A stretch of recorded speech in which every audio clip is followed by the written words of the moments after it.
ಅಂಬಾನಿ ನ್ಯೂಸ್ಗೆ ಸ್ವಾಗತ. ಪ್ರತಿದಿನ ನ್ಯೂಸ್ ಅಪ್ಡೇಟ್ಗಾಗಿ ಸಬ್ಸ್ಕ್ರೈಬ್ ಮಾಡಿ. ಹಾಕಿ ಲೋಕದ ಕಿಂಗ್ ಎಎಸ್ಐ ಮಗ ಈಗ ಐಪಿಎಸ್ ಸಾಹೇಬ. ಡಾಕ್ಟರ್ ವೃತ್ತಿ ಬಿಟ್ಟು ದೇಶ ಸೇವೆಗೆ ನಿಂತ ಚಿನಿವಾರ ಸಾಧಕ. ವೈದ್ಯನ ಸಾಧನೆಗೆ ಇಡೀ ಪೊಲೀಸ್ ಇಲಾಖೆ ಫಿದಾ. ನಮಸ್ಕಾರ ವೀಕ್ಷಕರೇ, ಅಂಬಾನಿ ನ್ಯೂಸ್ ಟಿವಿಗೆ ಸ್ವಾಗತ. ಚಿಂತಾಮಣಿಯ ಡಿವೈಎಸ್ಪಿ ಮುರಳೀಧರ್ ಅವರ ಕಚೇರಿಯಲ್ಲಿ ಇಂದು ವಿಶೇಷ ಸನ್ಮಾನ ಕಾರ್ಯಕ್ರಮ ನಡೆಯಿತು. ಐಪಿಎಸ್ ಅಧಿಕಾರಿಯಾಗಿ ಆಯ್ಕೆಯಾಗಿರುವ ಹೆಮ್ಮೆಯ ಪುತ್ರನನ್ನು ಸನ್ಮಾನಿಸಿ ಈ ಸಂದರ್ಭದಲ್ಲಿ ಮಾತನಾಡಿದ ಡಿವೈಎಸ್ಪಿ ಪಿ. ಮುರಳೀಧರ್ ಅವರು, ಸಾಧಿಸುವ ಛಲವೊಂದಿದ್ದರೆ ಎಂತಹ ಗುರಿಯನ್ನಾದರೂ ತಲುಪಬಹುದು ಎಂಬುದಕ್ಕೆ ಈ ಯುವಕನೇ ಸಾಕ್ಷಿ. ನಮ್ಮದೇ ಇಲಾಖೆಯ ಎಎಸ್ಐ ಅವರ ಮಗ ಇಂದು ನಾಗರಿಕ ಸೇವಾ ಪರೀಕ್ಷೆಯಲ್ಲಿ ಉತ್ತೀರ್ಣನಾಗಿ ದೇಶದ ಪ್ರತಿಷ್ಠಿತ ಐಪಿಎಸ್ ಅಧಿಕಾರಿಯಾಗಿ ಆಯ್ಕೆಯಾಗಿರುವುದು ಇಡೀ ಪೊಲೀಸ್ ಇಲಾಖೆಯೇ ಹೆಮ್ಮೆ ಪಡುವಂತಹ ವಿಷಯ ಎಂದು ಸಂತಸ ವ್ಯಕ್ತಪಡಿಸಿದರು. ಹೌದು, ತನ್ನ ತಂದೆ ಸೇವೆ ಸಲ್ಲಿಸುತ್ತಿರುವ ಅದೇ ಇಲಾಖೆಯಲ್ಲಿ ಉನ್ನತ ಅಧಿಕಾರಿಯಾಗಿ ಮಿಂಚಲು ಸಜ್ಜಾಗಿರುವ ಈ ಯುವ ಸಾಧಕನ ಹೆಸರು ಎಲ್ಲೆಡೆ ಸದ್ದು ಮಾಡುತ್ತಿದೆ. ವೃತ್ತಿಯಲ್ಲಿ ಎಂಬಿಬಿಎಸ್ ವೈದ್ಯರಾಗಿದ್ದರೂ ನಾಡಿನ ಸೇವೆ ಮಾಡಬೇಕೆಂಬ ಹಂಬಲದಿಂದ ಯುಪಿಎಸ್ಸಿ ಪರೀಕ್ಷೆ ಎದುರಿಸಿ ಸತತ 3ನೇ ಪ್ರಯತ್ನದಲ್ಲಿ ಐಪಿಎಸ್ ಅಧಿಕಾರಿಯಾಗಿ ಆಯ್ಕೆಯಾಗಿದ್ದಾರೆ. ಈ ಸಾಧಕನ ತಂದೆ ಪ್ರಸ್ತುತ ಇಲಾಖೆಯಲ್ಲಿ ಎಎಸ್ಐ ಆಗಿ ಕಾರ್ಯನಿರ್ವಹಿಸುತ್ತಿದ್ದಾರೆ. ಸುಮಾರು 28 ವರ್ಷಗಳ ಹಿಂದೆ ಅಂದಿನ ಡಿಎಸ್ಪಿ ರಮೇಶ್ ಸರ್ ಅವರು ಪೊಲೀಸ್ ಸಿಬ್ಬಂದಿಯ ಮಕ್ಕಳನ್ನು ಸನ್ಮಾನಿಸಿ ಪೋಷಕರ ಜೊತೆ ಮಾತನಾಡಿದ್ದ ಆ ಒಂದು ಕ್ಷಣ ಈ ತಂದೆಯ ಮನಸ್ಸಿನಲ್ಲಿ ಅಚ್ಚೊತ್ತಿತ್ತು. ಅಂದೇ ಇವರು ನನ್ನ ಮಗನನ್ನು ದೊಡ್ಡ ಅಧಿಕಾರಿಯನ್ನಾಗಿ ಮಾಡಬೇಕು ಎಂದು ಕನಸು ಕಂಡಿದ್ದರು. ಆ ಕನಸಿನ ಪ್ರತಿಫಲವೇ ಇಂದು ಮಗ ಐಪಿಎಸ್ ಅಧಿಕಾರಿಯಾಗಿ ಹೊರಹೊಮ್ಮಿರುವುದು. ಮಗನ ಈ ಸಾಧನೆಯನ್ನು ಕಂಡು ತಂದೆ ತಾಯಿಯ ಕಣ್ಣಾಲಿಗಳಲ್ಲಿ ಆನಂದ ಬಾಷ್ಪ ತುಂಬಿ ಬಂದಿತ್ತು. ಈ ಸಂದರ್ಭದಲ್ಲಿ ಮಾತನಾಡಿದ ಯುವ ಐಪಿಎಸ್ ಅಧಿಕಾರಿ, ನಾನು ಮೊದಲು ಪೊಲೀಸ್ ಕುಟುಂಬದ ಸದಸ್ಯ, ಆಮೇಲೆ ಅಧಿಕಾರಿ. ಪೊಲೀಸ್ ಇಲಾಖೆಯ ಕಷ್ಟ ಸುಖಗಳನ್ನು ನಾನು ಹತ್ತಿರದಿಂದ ಕಂಡಿದ್ದೇನೆ. ನನ್ನ ತಂದೆ ಎಎಸ್ಐ ಆಗಿ ಪಟ್ಟ ಶ್ರಮವೇ ನನ್ನ ಯಶಸ್ಸಿಗೆ ಕಾರಣ ಎನ್ನುತ್ತಾ ಎಲ್ಲಾ ಪೊಲೀಸ್ ಸಿಬ್ಬಂದಿಗಳು ತಮ್ಮ ಮಕ್ಕಳಿಗೆ ಉನ್ನತ ಶಿಕ್ಷಣ ಕೊಡಿಸಿ ಪ್ರೋತ್ಸಾಹಿಸಿ ಎಂದು ಕರೆ ನೀಡಿದರು.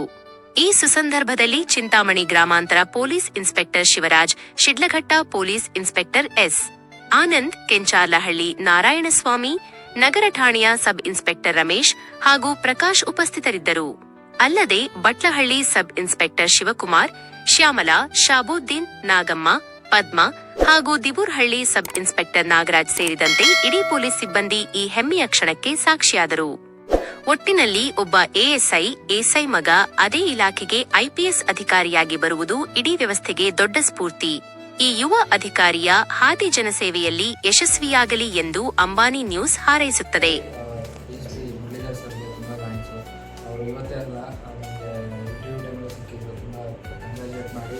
ಹಾಗೆ ಆಗುತ್ತೆ, 100% ಆಗುತ್ತೆ ಅಂತ ಇವತ್ತು ಸಿಕ್ಕಿದ್ದಾರೆ. ಅವರಿಗೆ ಫಸ್ಟ್ ಆಫ್ ಆಲ್ ಕರೆದು ಇಷ್ಟು ಎಲ್ಲ ಮಾಡಿರೋದಕ್ಕೆ ನನಗೆ ತುಂಬ ಖುಷಿ ಆಗ್ತದೆ. Thank you so much sir. And ಈಗ ಬಂದಿರೋ ಎಲ್ಲರೂ ಎಲ್ಲ ಸಬ್ ಇನ್ಸ್ಪೆಕ್ಟರು, ಸಿಬಿಐ ಎಲ್ಲರೂ ಬಂದಿರೋದಕ್ಕೆ ತುಂಬ ಥ್ಯಾಂಕ್ಸ್. ಒಂಥರ ಖುಷಿ ಆಗುತ್ತೆ. ಯಾಕಂದರೆ ತುಂಬ ಜನ ಐಪಿಎಸ್ ಆಫೀಸರ್ಸ್ ಕಾಲ್ ಮಾಡ್ತಿದ್ದಾರೆ, ನನಗೆ ಕಾಲ್ ಮಾಡಿ ಹೇಳ್ತಿದ್ದಾರೆಲ್ಲ ನೀವೆಲ್ಲ ಪೊಲೀಸ್ ಫ್ಯಾಮಿಲಿ ಅಂತ. ಯಾರು ಈ ಪೊಲೀಸ್ ಮಗ ಅಂತ ಹೇಳ್ತಿದ್ದಾರೆ, ನಮ್ಮ ಫ್ಯಾಮಿಲಿ ಅಂತಲೇ ಹೇಳ್ತಿದ್ದಾರೆ. ಸೊ ಎಲ್ಲರೂ ಅವ್ರ ಕುಟುಂಬದವರು ಒಬ್ಬನಾಗಿ ನೋಡ್ತಾ ಇದ್ದಾರೆ, ಅವರೇ ಖುಷಿಪಟ್ಟು ಕಾಲ್ ಮಾಡ್ತಾ ಇದ್ದಾರೆ.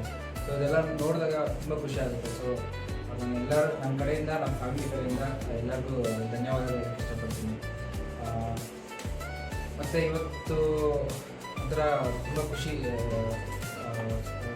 ಸಂದರ್ಭ. ಯಾಕಂದರೆ ನಮ್ಮಪ್ಪ ಪೊಲೀಸ್ ಕಾನ್ಸ್ಟೇಬಲ್ ಆಗಿದ್ರು, ಇವಾಗ ಎಎಸ್ಐ ಆಗಿದ್ದಾರೆ. ನಮಗೂ ಒಂಥರ ನಮ್ಮಪ್ಪನ ಎಲ್ಲರೂ ಎಲ್ಲ ಸೀನಿಯರ್ಸು ಕಾಲ್ ಮಾಡಿ ಇದು ಮಾಡಿದ್ರೆ ನಮಗೂ ಒಂಥರ ತುಂಬ ಖುಷಿ ಆಗ್ತದೆ. ಅವರು ಯಾಕಂದರೆ ಅವರು ಇಷ್ಟು ದಿನ ತುಂಬ ಕಷ್ಟಪಟ್ಟು ಕೆಲಸ ಮಾಡಿದ್ದಾರೆ.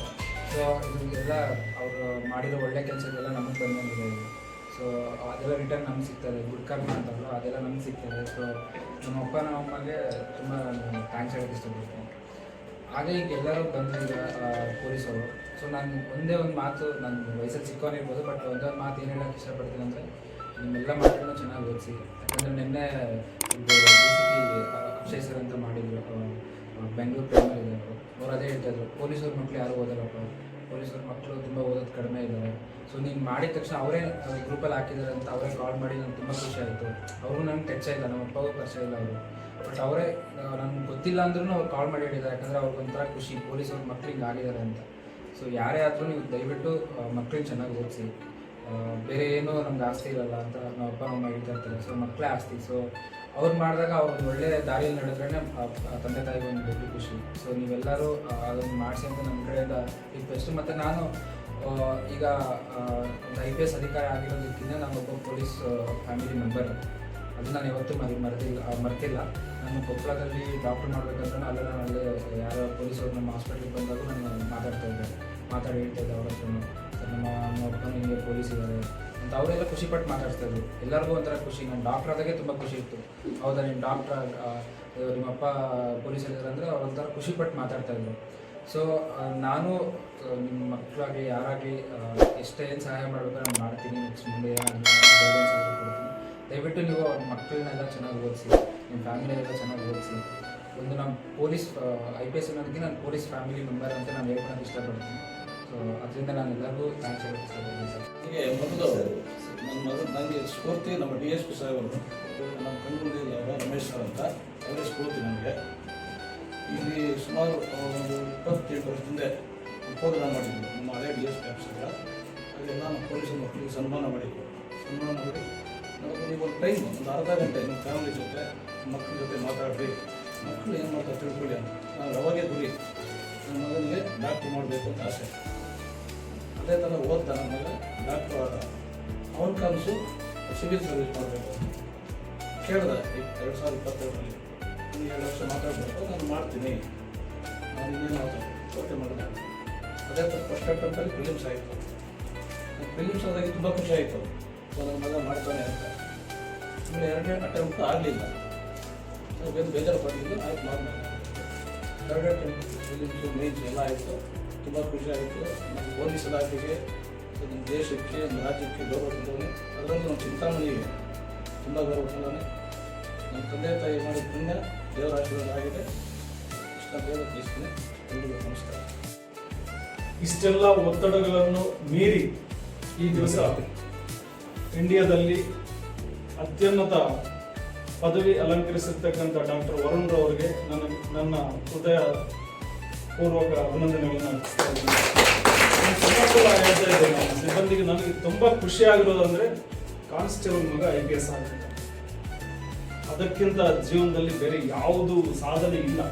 ನೀವು ಕೋಟಿಗಟ್ಟಲೆ ಸಂಪಾದನೆ ಮಾಡಿ ಅವೆಲ್ಲ ಇದರ ಮುಂದೆ ಶೂನ್ಯ. ಒಬ್ಬ ಮನುಷ್ಯ ಏನಾದರೂ ಸಂಪತ್ತು ಗಳಿಸ್ಬೋದು, ಅದು ಕಿತ್ಕೊಳ್ತಾರೆ, ಯಾರಾದರೂ ಏನಾದರೂ ಆಗ್ಬೋದು.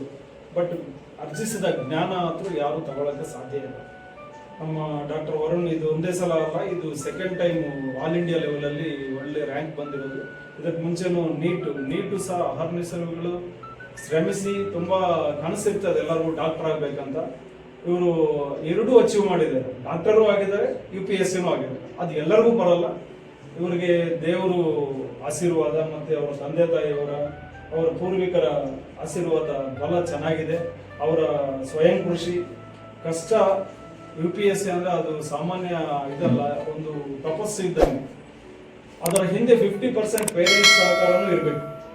ಯಾಕಂದರೆ ಪೇರೆಂಟ್ಸ್ ಒಂದೊಂದ್ಸಲ ಒತ್ತಡ ಮಾಡ್ತಿರ್ತಾರೆ, ನೀವು ಆ ಜಾಬ್ ಸಿಗ್ತದೆ ಅದಕ್ಕೆ ಹೋಗ್ಬೋದಲ್ಲ, ಇದಕ್ಕೆ ಹೋಗ್ಬೋದಲ್ಲ ಅಂದರೆ ನಮ್ಮ ಮೈಂಡು ಡೈವರ್ಟ್ ಆಗ್ತದೆ. ಅದೇನು ಇಲ್ಲದೆ ನಮ್ಮ ಪ್ರಕಾಶ್ 100% ವರುಣ್ಗೆ ಫ್ರೀ ಕೊಟ್ಟಿದ್ದಾರೆ. ಅದಕ್ಕೆ ಅವರ ತಾಯಿ ಪ್ರೋತ್ಸಾಹನೂ ಇದೆ, ಅವರ ಸಿಸ್ಟರ್ ಕೋಆಪರೇಷನ್ ಇದೆ. ಇವೆಲ್ಲದರಿಂದ ಒಳ್ಳೆ ಪೊಸಿಷನ್ ಬಂದಿದೆ. ನಾನು ಒಂದೊಂದ್ಸಲ ನಾಗೇಶ್ ಸಾಹೇಬ್ ನೋಡಿ ಅಂದ್ಕೊಳ್ತಿದ್ದೆ. ನಾಗೇಶ್ ಸಾಹೇಬರು ಅಷ್ಟೇ ಇದರಿಂದ ರೂರಲ್ ಏರಿಯಾದಿಂದ ಬಂದು ಒಳ್ಳೆ ಪೊಸಿಷನ್ ಬಂದಿದ್ದಾರೆ. ನಮ್ಮ ಹೈರಾರ್ಕಿಯಲ್ಲಿ ಇದು ಸಾಮಾನ್ಯ ಪೊಸಿಷನ್ ಅಲ್ಲ, DC ವರೆಗೂ ಹೋಗ್ಬೋದು. IPS ಆಗಲಿ IAS ಆಗಲಿ IFS ಆಗಲಿ ಇಡೀ ಇಂಡಿಯಾ ರೆಪ್ರೆಸೆಂಟೆಡ್ ಮಾಡುವಂಥ ಹುದ್ದೆ ಸಿಕ್ಕಿದೆ. ಅದಕ್ಕೆ ನಮ್ಮ ಎಲ್ಲರಿಗೂ ತುಂಬ ಖುಷಿಯಾಗಿದೆ. ಇದನ್ನು ಇನ್ಸ್ಪಿರೇಷನ್ ತಗೊಂಡು ಮಿಕ್ಕಿರೋ ಮಕ್ಕಳು ಸಹ, ಸ್ಪೆಷಲಿ ಪೊಲೀಸ್ ಇಲಾಖೆಯಲ್ಲಿ ಕೆಲಸ ಮಾಡ್ತಿರೋ ನೌಕರರ ಮಕ್ಕಳು ಇದೇ ರೀತಿ ಒಳ್ಳೆಯ ಹುದ್ದೆಗಳನ್ನು ಅಲಂಕರಿಸಬೇಕಂತ ನಾನು ಈ ಮೂಲಕ ಸಜೆಸ್ಟ್ ಮಾಡ್ತಿದ್ದೀನಿ. ಇದಕ್ಕೆ ನಮಗೆ ಕರೆಗೆ ಹೋಗ್ಬಿಟ್ಟು ಬಂದಿದ್ದಾರೆ ಅವರು ಮತ್ತು ಅವ್ರ ಪೇರೆಂಟ್ಸು, ಅವ್ರ ಸಿಸ್ಟರು, ಅವರು ಮತ್ತು ರಿಲೇಟಿವ್ಸು ಎಲ್ಲರಿಗೂ ಸಹ ನನ್ನ ತುಂಬ ಹೃದಯದ ವಂದನೆಗಳನ್ನ ಅರ್ಪಿಸ್ತಾ ಇದ್ದೀನಿ. ಈ ಸಂದರ್ಭದಲ್ಲಿ ಒಂದು ಹತ್ತಿರದಿಂದ ನೋಡಿದ್ದೀನಿ. ನಾನು 3 years ಎಷ್ಟು ಕಷ್ಟಪಟ್ಟಿದ್ದಾನೆ, ಎಷ್ಟು ಅವರ್ಸ್ ಓದ್ತಿದ್ದ. ಆ್ಯಂಡ್ ಫಸ್ಟ್ ಅಟೆಂಪ್ಟ್ ನಾನು ಆಗಿಲ್ಲ ಅಂದ್ರೂ ಅವ್ನು ಇಷ್ಟು ಆಗಲಿಲ್ಲ ಅಂತ ಹೇಳ್ಬಿಟ್ಟು ಅವ್ನು ಬೇಜಾರಲ್ಲಿ ಕೂತ್ಕೊಂಡಿರಲಿಲ್ಲ. ಅಷ್ಟೇ ಸಪೋರ್ಟ್ ಮನೆಯವ್ರು ಮಾಡಿದ್ರು. ಅಷ್ಟೇ ಕಷ್ಟಪಟ್ಟು ಫಸ್ಟ್ ಅಟೆಂಪ್ಟ್ ಆಗಲಿಲ್ಲ, ಸೆಕೆಂಡ್ ಅಟೆಂಪ್ಟ್ ಆದರೂ ಮಾಡಲೇಬೇಕು, ಫ್ಯಾಮಿಲಿ ಒಂದು ಗೌರವ ನೆನೆಸ್ಬೇಕು ನಮಗೋಸ್ಕರ ಅಂತಲೇ ಜಾಸ್ತಿ ಮಾಡಿದ್ದು. ಸೊ ಅವನಷ್ಟು ಹಾರ್ಡ್ ವರ್ಕ್ ಮಾಡಿದ್ದಾನೆ, ಅದಕ್ಕೆ ಇವತ್ತು ಪ್ರತಿಫಲ ಸಿಕ್ಕಿದೆ ಅಂತ. ಅವ್ರು ಹೇಳಿದ್ರು ಅದಕ್ಕೆ ನೀವೇ. ನಾನು ಅವರು ಒಟ್ಟಿಗೆ ಮನೆ ಮಾಡ್ಕೊಂಡಿರ್ತಿದ್ವಿ. ಸೊ ಅವ್ನ ಜೊತೆ ಇರ್ತಿದ್ದೆ, ಅವ್ನಿಗೆ ಅಡುಗೆ ತಿಂಡಿ ಎಲ್ಲ ಮಾಡ್ಕೊಡ್ತಿದ್ದೆ. ಆ್ಯಂಡ್ ಆಲ್ಸೋ ಎಮೋಷನಲ್ ಸಪೋರ್ಟ್ ಸಹ ನನಗೂ ಕೊಟ್ಟಿದ್ದೆ, ನಾನು ಅವ್ನಿಗೆ ಕೊಟ್ಟಿದ್ದೀನಿ. ಇಲ್ಲೆಲ್ಲ ಹೊರಗಡೆ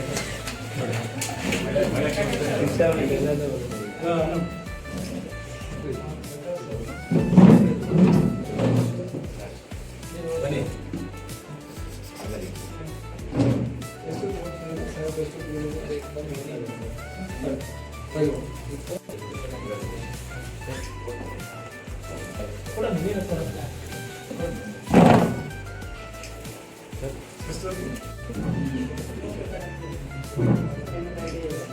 ರಿಪೋರ್ಟ್ ಮಾಡಿದ್ರೆ ಆಯ್ತು.